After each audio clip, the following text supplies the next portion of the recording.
This is Jason from Epic Marine Audio. Kind of want to go over something that we do on every single install. Check out the battery systems. So I opened up this engine hatch here. I'm going to take you in and show you. We discovered, I'll show you here. We discovered 3 different brands of batteries down in here. First thing that comes to mind, we're going to go ahead and we always check battery terminals, make sure they're tight. So, as you can see, this one here, so this one is, you shouldn't be able to move it like that. You definitely shouldn't be able to remove it by hand when it's on there like this. This whole thing, the whole thing's loose on the battery right there. So it's not getting full contact all the way around the battery terminal, and that's eventually going to melt, and then you're going to have a really big mess on your hands as that thing melts. But I shouldn't be able to remove it, pull it off like that. Check this one over here. Check this one. I definitely shouldn't be able to move it that much, so that terminal is completely loose. One other major problem, wing nuts. They're the worst thing for batteries because these can be bumped very easily and spun off. That's probably what's happened to that one. That should be a bolt. Let's check this other terminal over here. So that one's tight. So then the next thing we do, we're going to come in with our battery tester. We're going to hook up our battery tester to the batteries.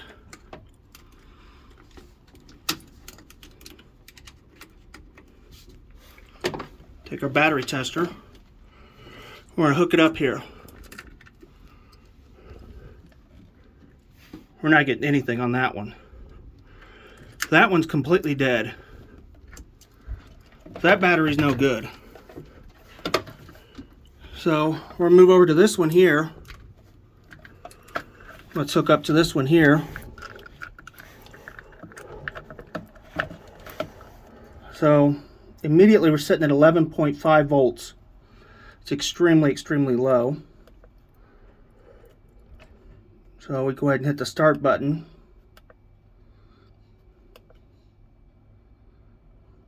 Yep, it says battery needs to be charged.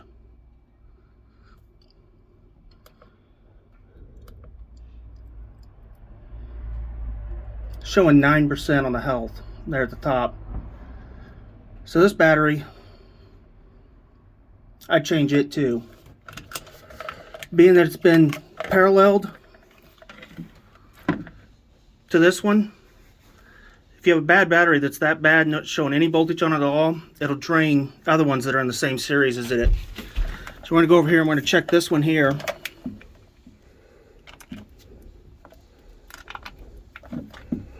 Let's see what this one does for us.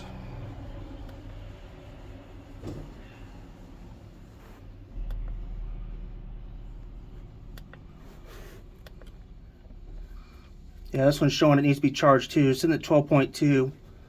Let's see what the health is on this one. This one's showing 61% charge, 38% on the health. We'll put a charger on it, see if we can get it to come back, but it'll probably take overnight. So we need to tighten up some battery terminals here for this customer. But first we'll get some replacement batteries. Preferably, we'll try and get all these to match. That way the stereo will run at its peak performance and you won't have any issues. Number one failure of amplifiers, low voltage. Well, if we got one battery right there, no voltage at all, bad, yeah, it's definitely going to drag the whole system down.